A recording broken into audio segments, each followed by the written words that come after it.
Have you ever noticed that whenever the conversation around XRP heats up, the focus is usually on lawsuits, partnerships, or price predictions, but rarely do we hear about the one major issue in its design that could actually shape the entire future of XRP? Today I want to uncover that problem. But here's the twist. It's not really a problem in the traditional sense. In fact, it might be the very reason XRP becomes one of the most valuable digital assets in the world. Let's dive into it. Hey guys, welcome back to Whiteboard Crypto Update. In today's video, we will talk about XRP future. So be sure to stay focused, as you surely don't want to miss out on this.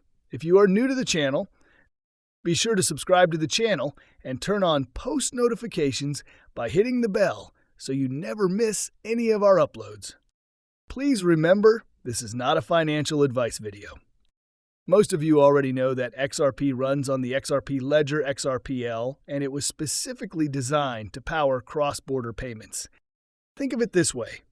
If Bank A in the United States wants to send $2.5 billion to Bank B in Mexico, they could use the XRPL to make that transfer happen in just a few seconds with minimal transaction fees and almost zero slippage in the price.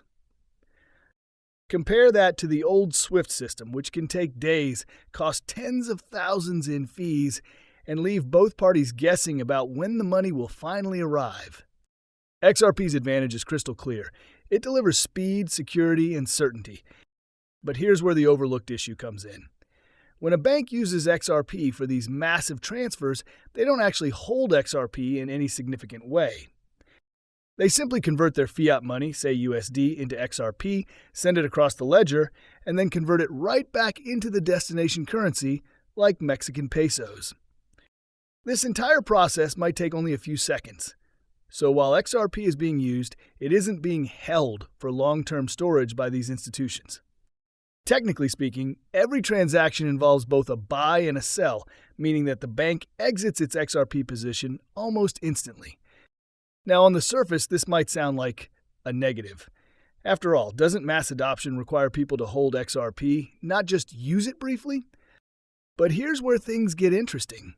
This so-called problem could actually be one of XRP's greatest strengths. Even though banks won't need to stockpile XRP for every transaction, the enormous transfer volume will still soak up a huge portion of the available supply, even if only temporarily. And as more transactions flow through the network, demand for XRP liquidity will increase dramatically. Let's break this down with some numbers. XRP has a maximum supply of 100 billion coins. Right now, roughly half of that, around 50 billion, is locked up in escrow. That leaves about 50 billion available in the market. Out of that circulating supply, a large portion is being held by long-term investors or institutions, while only 25 to 30 billion coins are actively traded and available for transactions. At XRP's current price of around $3 per coin, that means only about $90 billion worth of XRP liquidity is practically accessible for everyday transactions. But here's the catch. Global banks move trillions of dollars every single day. SWIFT alone processes multiple trillions daily. That makes $90 billion look like pocket change. For XRP to handle transfers on that scale, one of two things has to happen. Banks could use private ledgers. Some skeptics argue that major institutions will simply adopt private versions of the XRP ledger where they can set their own rules, even defining their own internal price for XRP. In that case, they wouldn't need the public market's liquidity, and they could bypass supply constraints altogether. The price of XRP must rise. On the bullish side, many believe that if banks want to rely on the public XRPL, then the limited supply means XRP's price has no choice but to increase to accommodate the trillions in value being transferred. For example, if a single bank needs to move $100 billion, but only 10 billion XRP is readily liquid, then XRP would have to reach at least $10 per coin for that transfer to be possible. And if thousands of banks were simultaneously conducting daily transfers in the hundreds of billions or trillions, then XRP's price would have to rise even further, possibly into the hundreds or even thousands of dollars per coin, just to function as a bridge asset. That's why what seems like a problem is actually the foundation for explosive growth. To give you a more realistic sense of what this could look like, let's consider a conservative scenario.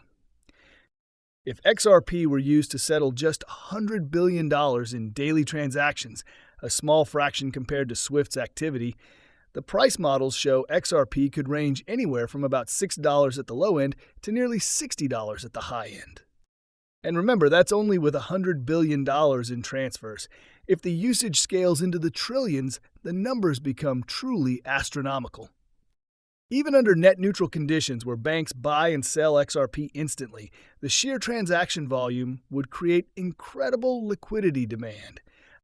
And that's only half the story, because once institutions see that XRP is becoming the standard for cross-border settlement, the incentive to hold XRP as a treasury reserve becomes very strong. Think about it. If banks expect XRP to climb from $3 today to $100 or more in the future, wouldn't it make sense for them to start quietly accumulating XRP now rather than wait until it's already skyrocketed? This is where the snowball effect begins. Institutions begin accumulating. ETFs continue to expand exposure to XRP. Retail investors see what's happening and jump in. Before long, even if every individual transaction is technically net neutral, the broader market dynamic shifts into one of aggressive accumulation and long-term holding. Now, let's be clear. This isn't going to happen overnight. We're not waking up tomorrow to XRP at $10,000 per coin. What we're likely to see is a gradual adoption curve. More banks begin testing and implementing XRP. Custody services emerge, allowing banks and funds to store XRP securely. Retail adoption grows as XRP becomes a mainstream settlement and payment option. Slowly but surely, demand outpaces the available supply, and the price naturally climbs. In short, here's what to watch for in the coming years. Institutional adoption of XRP for cross-border payments. ETFs and financial products built around XRP exposure. Banks offering custody services for XRP and potentially stockpiling reserves. Retail adoption as people start using XRP for peer-to-peer payments. Combine those forces with the limited circulating supply, and it's easy to see how XRP's so-called problem could actually be the reason it becomes one of the most important digital assets in the financial system.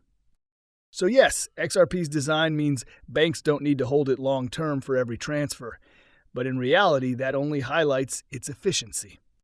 And when you zoom out and look at the big picture, the liquidity demand, the institutional incentives, and the inevitability of mass adoption, it becomes clear this problem is not a weakness. It's the launchpad for XRP's next major chapter. Well, guys, that's all we have for you today. What are your thoughts on XRP? Get involved and let us know in the comments down below. Thank you.